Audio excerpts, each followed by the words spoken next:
We're going to have James Ham start. Go ahead, James. Hey, Luke, how are you? Good, James. How you doing?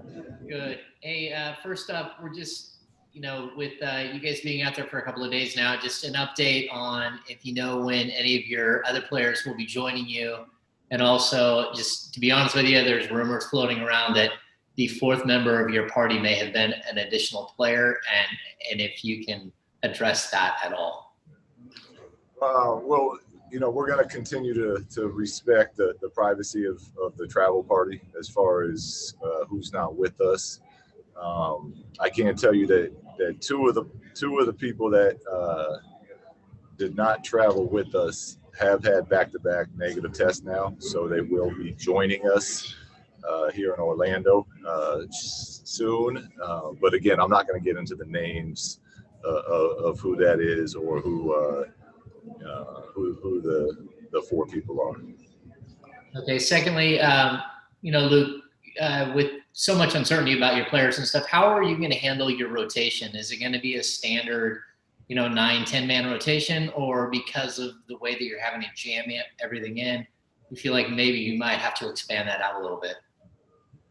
Well, I think that every team out here is going to have to prepare, and every player is even more so than normal in the regular season going to have to be ready to go. There's just so many variables and so much going on that it's going to be important that it's an all hands on deck mentality, next man up mentality. But ideally, going into the game, James, you'd like to get around that 8-9 man rotation as far as just having some continuity and players having enough time to be on the court and get the rhythm. But I think for a lot of the teams out here, it's not going to be that simple and that straightforward.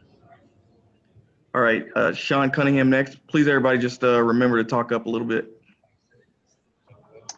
Thanks, Rasan. Luke, hope all's well with you.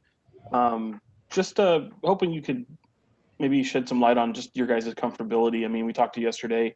Do you guys kind of feel like you have the lay of the land pretty well handled right now, or is things still kind of a little bit of a mystery? No, it's still a little bit of a mystery. We first when we got here was 36, 38 hours, something like that, in quarantine in the room. So we just got out of the hotel yesterday for the first time. So I went walking around and I found a couple gates that said don't go past these gates. But as far as getting the lay of the land, where the bus is taking us on to practice and all that, we're still feeling all of that out.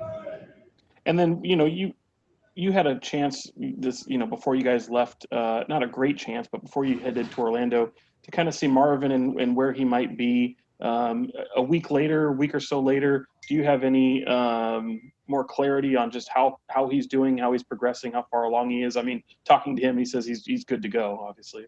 Yeah, he looks good. Again, today's focus again was on getting up and down a lot, going through a lot of the offense and getting some conditioning in.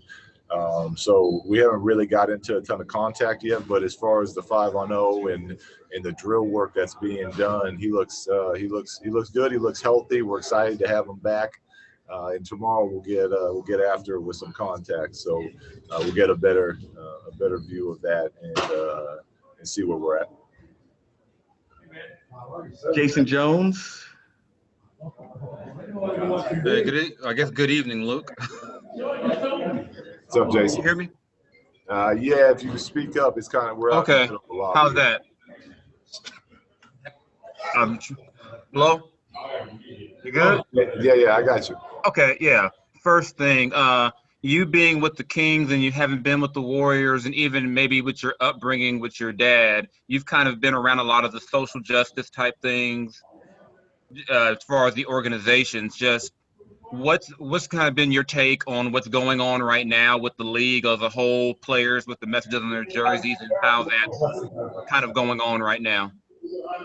Well, it's change needs to happen. And I was raised in a family you stand up for what you believe in, and I think the players more so now than ever have a platform to speak on. And we encourage our players as individuals to stand up for what they believe in, and we as a team, and I think the Sacramento Kings do a really nice job of getting out and getting involved within the community as well. So it's one of those things that we want to make sure our players know we're supportive.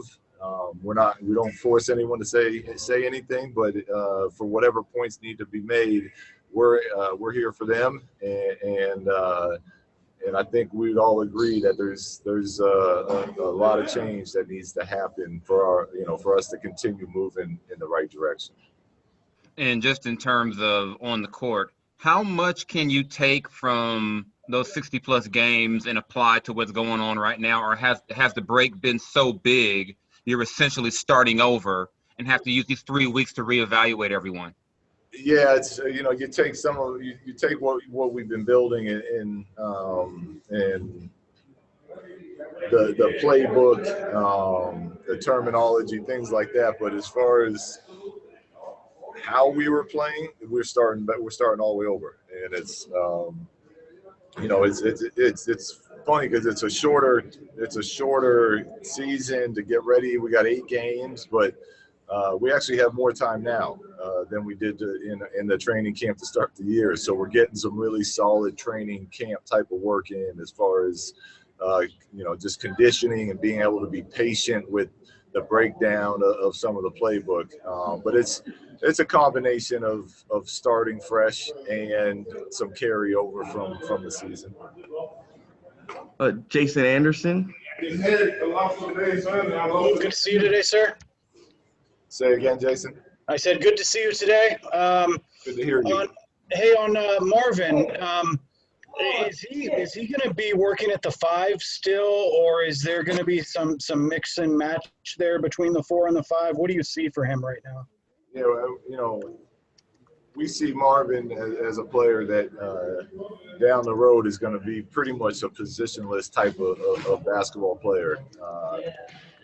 For now and getting him back, we got him getting most of his reps at the 5 and the 4.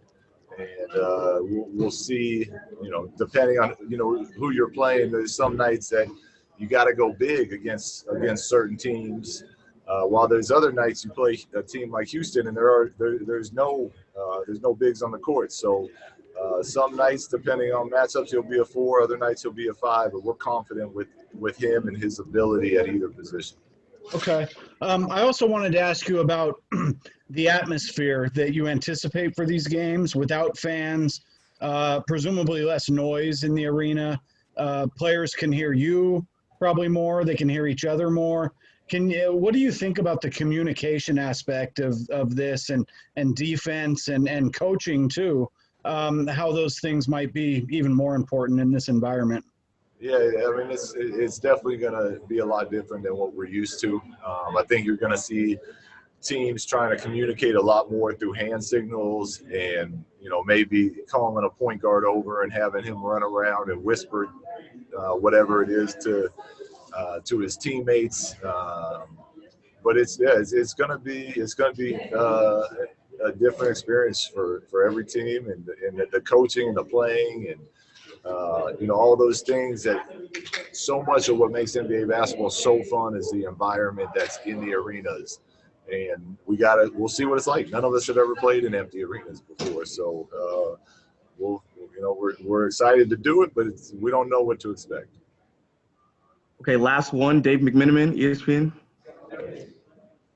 Hey, Luke, there's a Twitter account that's popped up that's taken all of the content that players are creating down in the bubble, NBA Bubble Life. It has 25,000 followers. Maybe the answer I already know, but are you seeing that stuff at all? Do you have anyone within the team that is, hey, like, did you see what so-and-so posted, what so-and-so posted? No, I don't see it. Obviously I hear stuff, but it's, the message to our team is, look, we're here to do something bigger than just basketball. It's a chance for us to play the game we love, yes, but it's also a chance for us to continue to have a platform to speak on things that are important to us, and also bring some joy to people in a world right now that's pretty pretty mixed up as far as everything that's going on. And I think if, that's the mindset we have, and, things that are happening, whether the food or hotel room, stuff like that, it's not that big of a deal. So I've encouraged our players to stay away from doing that stuff. But again, they got the freedom to say and do what they want. Thanks.